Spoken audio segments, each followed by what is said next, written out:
ठीक ठीक तो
बोलो भैया बोलो ना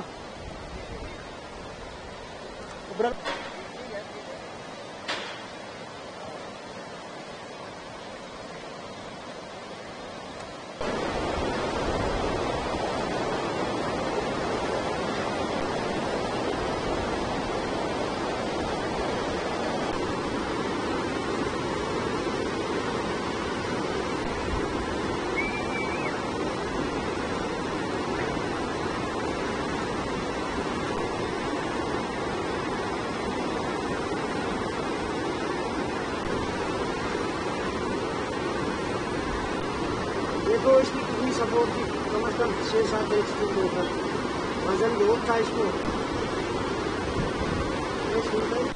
मेरा नाम अशोक कुमार शर्मा है। मैं एक्स सरपंच पंचायत हल्का नरसू हूँ।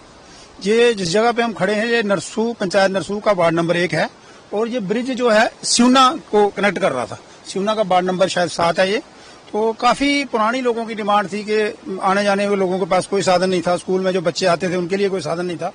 तो काफी कोशिशों के बाद ये पुल का काम स्टार्ट हुआ। तो किसी कारणवश हम ये नहीं कह सकते कि किसी के लापरवाही के कारण हुआ है, क्योंकि बरसात स्टार्ट हुई और उस दिन बड़ी जोर की हवा चली। तो मुझे ये लगता है कि वो तूफान जो आया, अभी ब्रिज जो है ये अंडर कंस्ट्रक्शन था, तो उसकी वजह से कोई रस्से वगैरह ये पत्थर 1-2 जगह से जो जिसके साथ रस्से बांधे हुए थे वो खिसक गए।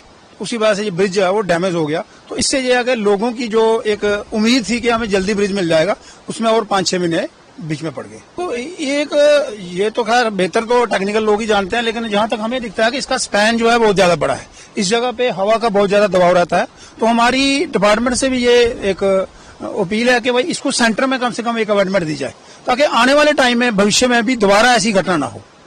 तो इसलिए अब अगर दोबारा जब बनाना है तो इसके लिए कम से कम एक कमेटी बैठे और नए तरीके से इसका डिजाइन किया जाए। सारी पूरी मौके पे मतलब पीडब्ल्यूडी डिपार्टमेंट के ऑफिसर्स आह्वान, जैसे पिछले दिनों एडिशनल डीसी साहब, मतलब प्रशासन के जितने भी लोग हैं वो यहाँ से होकर चले गए और उन्होंने कहा कि भाई हमसे जितना भी बेहतर हो सकेगा हम करेंगे और लोगों की डिमांड जो है जल्दी से जल्दी पूरी करेंगे। इस साइड वाले हैं, ये पुल का पार्ट नहीं है, ये उस पुल को कंस्ट्रक्शन करने के लिए जो टावर लगाए गए हैं।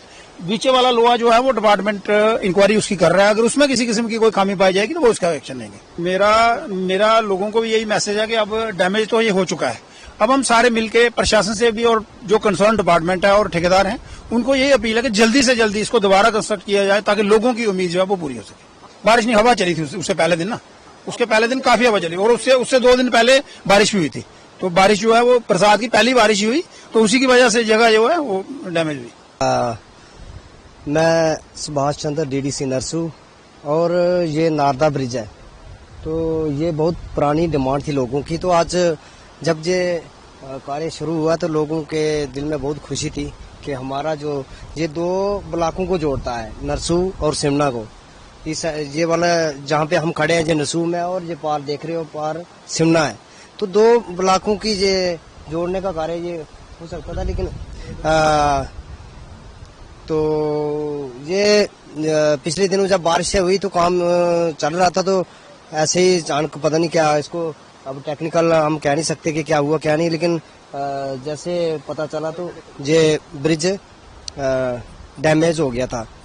जी, तो हमें जब पता चला लोगों को, तो हमें टाई अप किया डिपार्टमेंट से, और मान लें जहाँ के जो विधायक है एमएलए साहब, उनसे, डॉक्टर जितेंद्र सिंह जी हमारे जो यहाँ के केंद्रीय मंत्री हैं, तो उनको भी बताया, तो उन्होंने यहाँ पे टीमें भेजी हैं।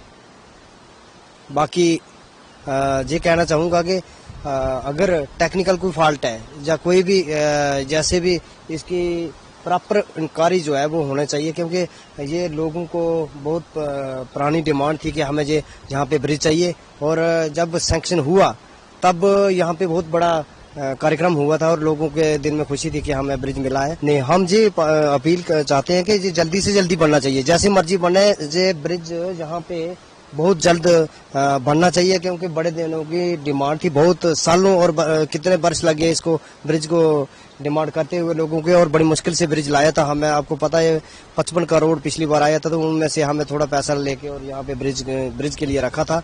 यानी बिल्कुल अगर जिसकी भी अगर दोषी पाया जाता है तो उसके खिलाफ कार्रवाई होना चाहिए।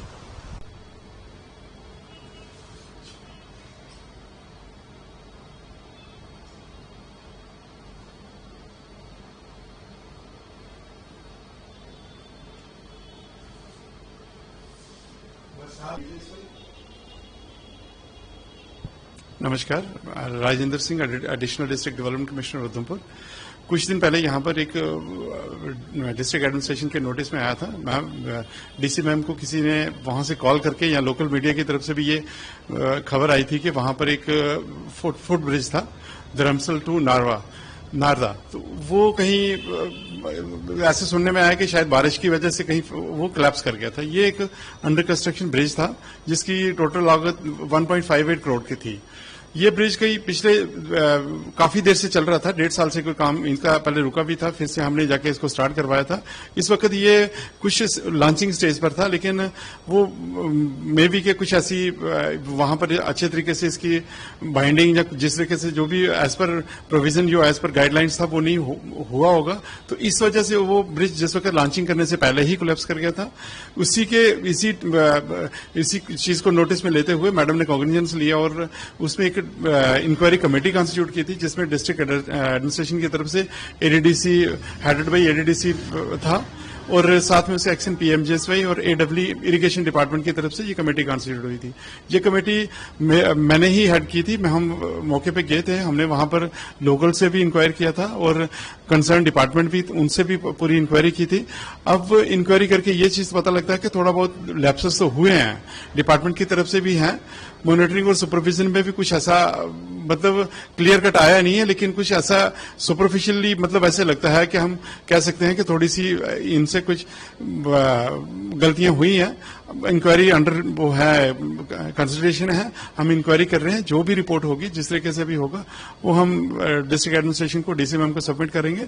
उसमें जो भी इसमें करेक्टिव मेजर्स लेने होंगे वो फिर हम कमेटी में ही रिकमेंड कर देंगे।